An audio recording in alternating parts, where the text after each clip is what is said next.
Olá, estamos aqui em mais uma edição do programa ADM Brasil, um canal do CFA para o CRA-RJ. Mais uma vez, nosso convidado é o presidente do Conselho Federal de Administração, administrador Wagner Siqueira. Tudo bem, Wagner? Tudo bem, tudo ótimo. É um prazer sempre estar aqui de volta. Prazer é nosso. Wagner, vamos falar sobre um artigo seu que saiu hoje, já está nas nossas mídias sociais, já está no site do CRA-RJ, que se chama CLT, um novo enfoque necessário. Qual seria para você, qual seria, na sua opinião, esse novo enfoque que precisa ser dado à CLT? O novo enfoque que vejo para a CLT é tratá-la da mesma maneira que nós já fazemos em outros campos da vida do cotidiano do brasileiro. Dou um exemplo. A legislação de locação de imóveis estabelece determinados regramentos, mas as partes, quando querem, podem fazer contratos à revelia da própria estabelecida em lei e vale o que é estabelecido em contrato. Quer dizer, o que for do interesse do locador e do locatário, uma vez estabelecidos esses regramentos e assinado o contrato, mesmo que a lei disponha em contrário, isso pode ser estabelecido. Vou dar um exemplo.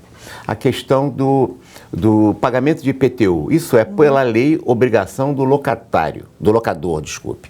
Mas, normalmente, nos contratos de aluguel, o locador transfere isso para a responsabilidade do locatário. Sim. E quando consta de contrato, se o locatário não pagar, ele pode ser acionado na justiça, independentemente da questão legal determinar que originalmente isso fosse estabelecido como obrigação do locador.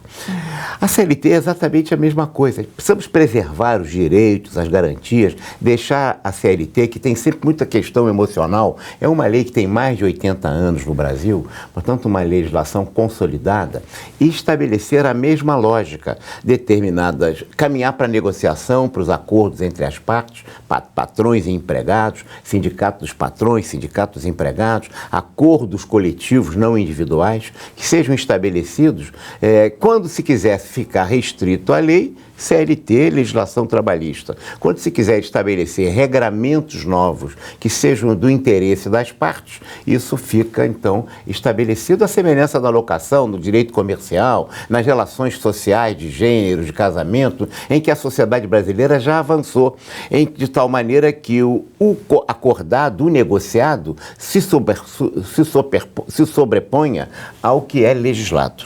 Acho que isso nós poderemos ter um avanço e caminhar melhor por uma legislação que atenda especificamente aos interesses das partes. Vou dar um exemplo bem específico. As mulheres, para fazer hora extra pela legislação trabalhista, foi estabelecido há muitos anos que quando ela vai fazer hora extra, ela tem obrigatoriamente que descansar 15 minutos antes. É possível hoje, nas circunstâncias do mundo moderno, da mulher moderna, é muito diferente da mulher há 80 anos atrás, quando foi feita a legislação. Pode ser que ela não queira esses 15 minutos, queira começar imediatamente as suas horas extras.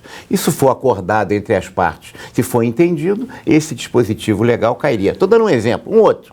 Homens de mais de 55, idosos de mais de 55 anos não podem fracionar as férias, tem que ser a férias integral. Ora, se as partes desejam isso, o homem de 50 anos em 1943 era uma coisa, hoje em 2017, em que você tem as condições de qualidade de vida tão distintas, continuar com esse regramento, para quem quiser, o manterá. Então, se a gente partindo dessa lógica, se nós trabalharmos mantido o legal, mas é possível fazer a negociação e de tal maneira que essa negociação seja um contrato, que se houver descumprimento entre as partes, entra a Justiça do Trabalho e há recurso à Justiça do Trabalho, a gente vai poder flexibilizar todas as relações de trabalho no Brasil para atender às diferentes circunstâncias que já foram resolvidas no mundo inteiro e que o Brasil se atém a uma circunstância muito específica de apenas ter uma forma de contrato de trabalho por prazo indeterminado,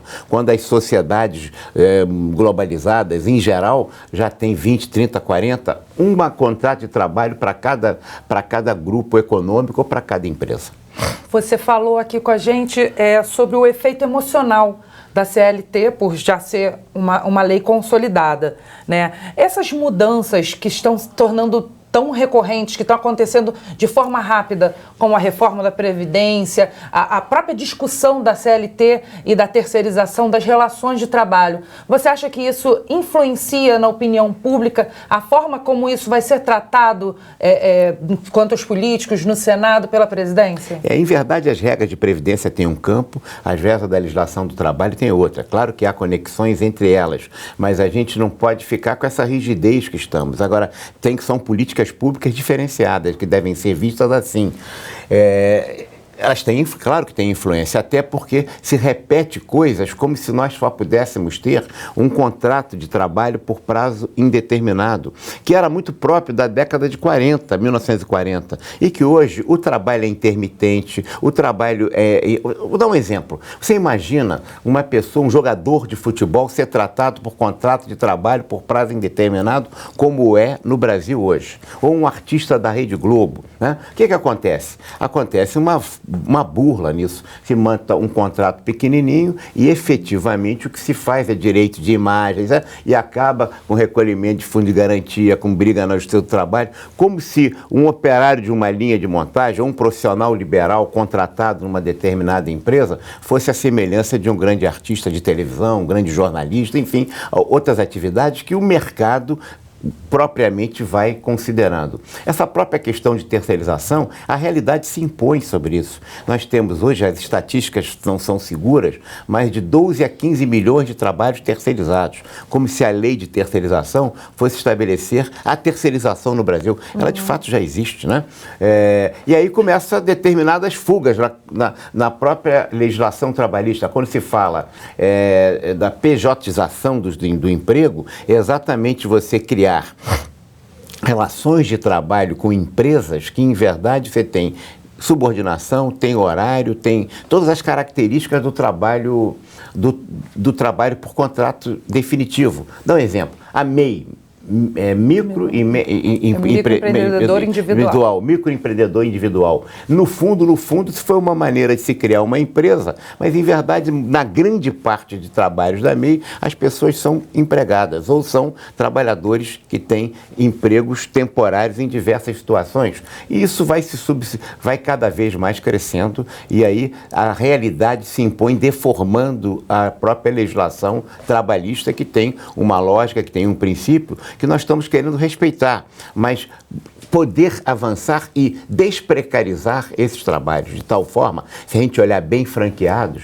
a maior parte dos franqueados, no fundo, acabam sendo empregados dos franqueadores. Claro que você tem muitos franqueados que são franqueados, mas eu quero dizer que grande parte acaba sendo, sob a perspectiva de uma MEI ou de uma pessoa jurídica, em verdade, uma deformação, porque a legislação não abriga. Então, a racionalidade, a busca de saídas faz com que a gente comece a pejotizar as relações de trabalho. Pejotizar, talvez nem todos estejam entendendo, é PJ, pessoa jurídica. Quer dizer, é a transformação nas relações do trabalho individual numa pessoa jurídica para fugir aos regramentos e aos custos da contratação do trabalhador direto.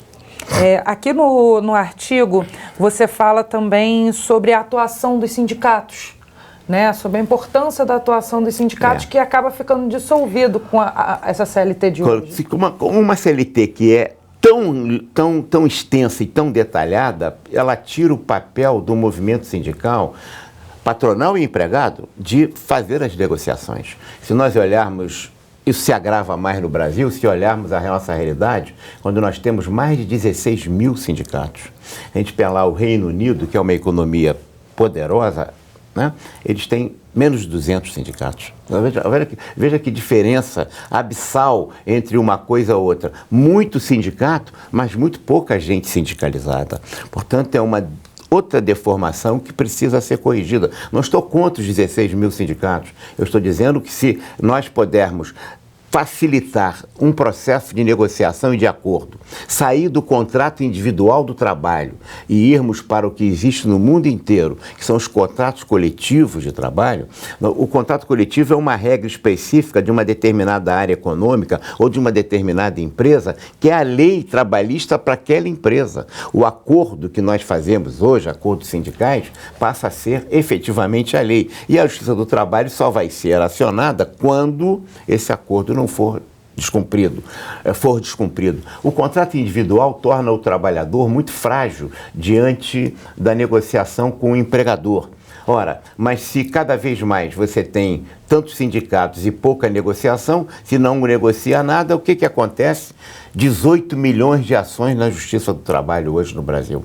O que significa que a busca da judicialização em busca de seus direitos faz com que esses processos sejam muito longos, sendo muito lentos, e ficar 10, 15, 20 anos para se conseguir uma demanda na justiça não é pouca coisa. Portanto, é preciso mudar isso, se garantindo a mesma lógica que o Brasil tem feito com os outros campos do exercício da cidadania, como disse, na locação, nas relações comerciais, nas relações sociais. E Wagner, para finalizar, você termina o seu artigo falando da importância de abandonar a política de salários baixos e encargos altíssimos. Nós temos aqui hoje uma lógica no Brasil que é verdadeiramente uma perversão. E não se faz isso a curto prazo, mas tem que se dar início a esse processo. Os salários no Brasil são baixos em geral e os encargos são muito altos. Enquanto que no resto do mundo, principalmente no mundo mais evoluído nesse campo das relações do trabalho, os encargos são baixos e os salários são altos.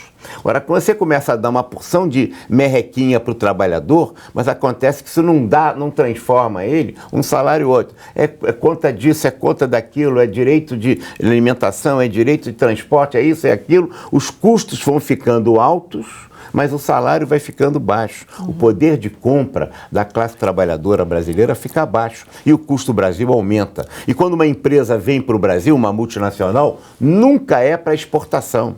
Sempre é para vendagem e venda de produtos aqui no Brasil. Por quê? Porque o custo do produto no Brasil é mais alto só por causa de mão de obra? Não, mas fundamentalmente pelos encargos sociais que são muito altos no Brasil.